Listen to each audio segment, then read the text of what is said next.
महरापुर जे शहीद सहाफ़ी अज़ीज़ मेमण जी 3 वरसी मल्हाई वई। वरसी जी तक़रीब शहीद जे क़बर ते मुनक़िद कई वई, जिते मरहूम जे रूह जे ईसाले सवाब लाइ क़ुरान ख़्वानी कई वई।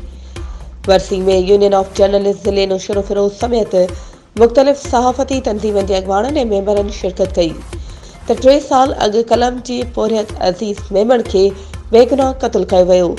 संदसि जे क़त्ल में मुलविस असल हथ ऐं क़त्ल जो कारण हिन वक़्त ताईं मालूम न थी सघियो आहे। अज़ीज़ मेमण जी शहादत खां पोइ संदसि औलाद मुफ़लिसी जो शिकार बणिजी वई आहे। हुननि सिंध हुकूमत खां पुरज़ोर मुतालबो कयो आहे त शहीद जे क़त्ल में मुलविस असल हथ ऐं क़त्ल जो कारण ज़ाहिर कयो वञे ऐं संदसि वारसनि जी माली सहायता कई वञे। ॿी सूरत में असांजा एहतजाज जारी रहंदा। वधीक ख़बरों ऐं अपडेट्स जे लाइ असांजे चैनल खे सब्सक्राइब कयो ऐं हा बेल आइकन खे प्रेस करणु न विसारिजो त जीअं असांजी हर नई अचण वारी वीडियो तव्हां ताईं पहुची सघे।